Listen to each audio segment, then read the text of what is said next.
Hi, I'm Heather-Jane Dupuis. I'm the site supervisor here at Kentville Research Center. I'm also in the cadet program. I've been there since I was 12 years old and about to take over a change of command parade in September. I've been a commissionaire now. It'll be 3 years in February. Site supervisor will be 2 years this coming January. Absolutely love everything I do with Commissionaires. It is the least stressful job I've ever had in my entire life. I've been able to become a Red Cross first aid trainer as well, which is great. I've been a St. John's instructor for over 15 years. I used to do that in the military as well with the cadets, and then this opportunity knocked in, and of course I'm up on the phone, let me in. So I got that opportunity as well. So trying to branch out as much as I can within the Commissionaires and do as much as I can. What brought you to the research center? How did you get to this site? Sean asked me one day if I wanted to be a site supervisor, and I'm like, sure, and then this is where we are. Amazing. And what is your favorite part about the research center? Just the clients and everyone that's here. And the client absolutely loves me, which is great. Loves all of us that are here, and that helps come into work and not feel, that you don't belong. How do you like the customer service side of things, the talking to people every day? Oh, love it. Love it. It's great because sometimes they'll stop and have a longer conversation with you if they can, or they just head on their way, but no matter what, there's a smile and a hello from everybody. And what's your favorite part about being a supervisor? I think being in the cadets and being an officer kind of gives me that role still, so that I'm not, I'm not the boss. I'm just here to make everybody's life as easy as I can and make sure that the site runs the way it's supposed to run and keep the client happy. And yeah, I love the connections that we can have. So supervisor itself, everything. There really isn't one thing I can pick out. What was it like to kind of go from cadets to commissionaires? I actually found it quite easy. I don't know if it's because I work with the youth and I've been doing it for so long that I just found coming into the commissionaires, it was easy enough to get into, which is great.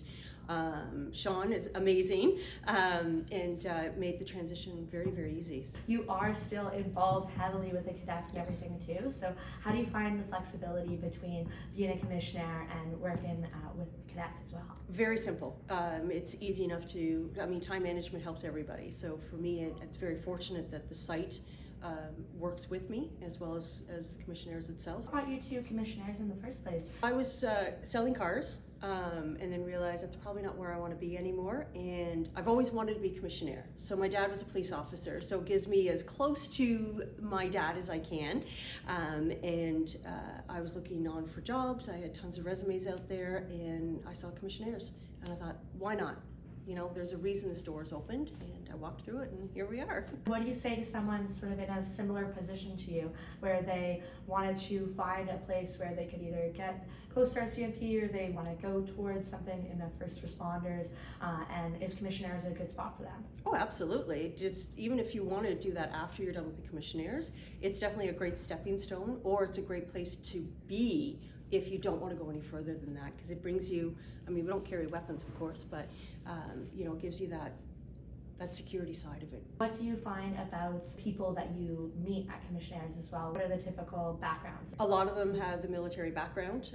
As you know, Commissionaires was designed for the veterans, so you do see a lot of the vets that are there, but it's all walks of the earth and everyone. Again, I'm fortunate because I go from Windsor to Yarmouth for first aid, so I get to meet everybody. So no matter what site I go to or what location, there's somebody there that I know, and it's kind of neat to get all the stories where they came from. Can you tell me a bit more about your first aid training as well? So are you a first aid instructor? I am, so both for St. John's and now Red Cross. Absolutely love teaching it. The fact that I get to send a group of people out that now can potentially save someone's life, that's huge, and I love to teach. I absolutely love to teach.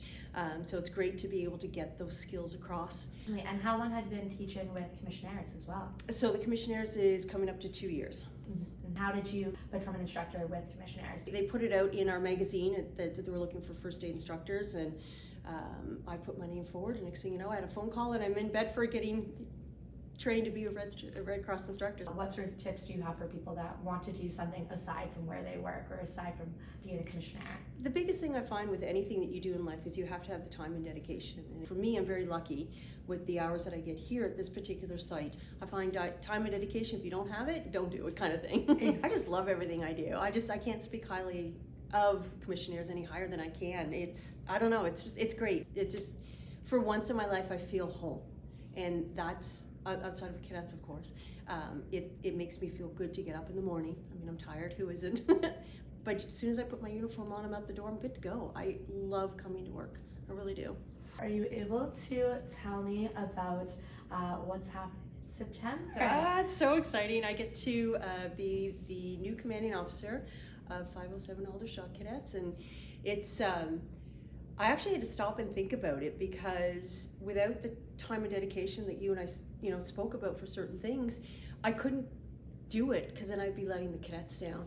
The deputy commanding right now, as well as the training officer, so then I'll just be the commanding officer. I mean, you still have your hands in kind of everything, but you have people that are pertinent for those positions, which is kind of neat, and the squadron itself runs on its own, so it never feels like you're in command. It just, you happen to be the last person that signs something. How many hats you wear, how many positions you hold, all that sort of stuff. So Can you tell me a bit more about sort of the past 2 years, I guess, within cadets, and what roles you had and how that's going to be helping you to be now in command? Yeah, so I was administration officer, the training officer, the first aid instructor, the range safety officer. I'm trying to think of them all. I absolutely love everything I do. For me, in order to be a commanding officer, I want to make sure that I know how everything works. So I've always identified a unit as a wheel that has all its spokes, and if those spokes aren't running properly, the wheel's not going to turn.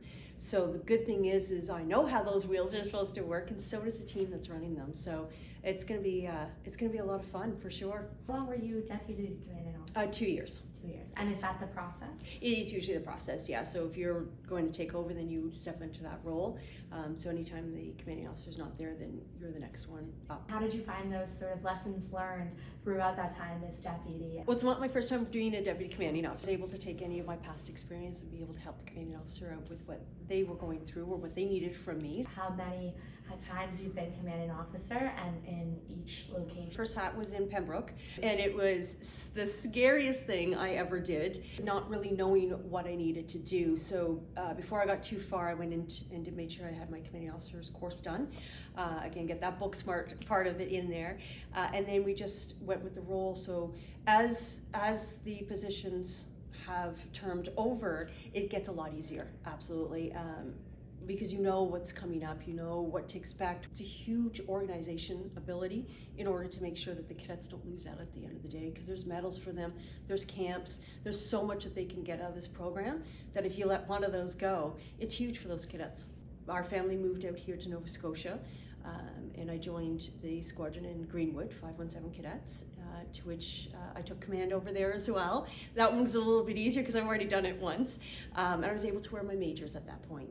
Come down here to Aldershot, and I've been here since 2016, and then I was asked if I wanted to try it one more time, and I thought, sure, why not? Walking into this year with 6 of us.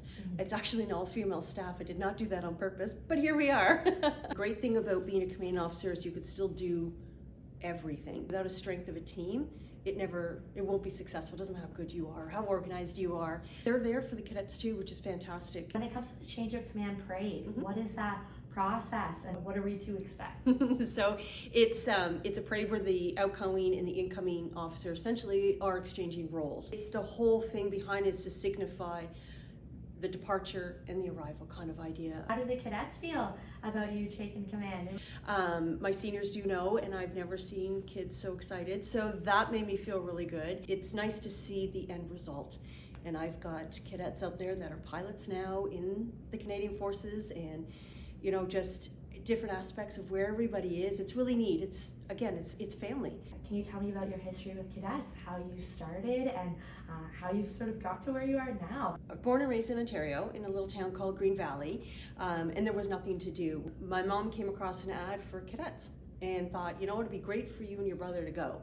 So we both started. Unfortunately, he left the program quite young, and I stuck with it. So typically you're done at the age of 19. Turned 19 and graduated, top of the ranks. I was Warrant Officer First Class, and I held that position for 1.5 years.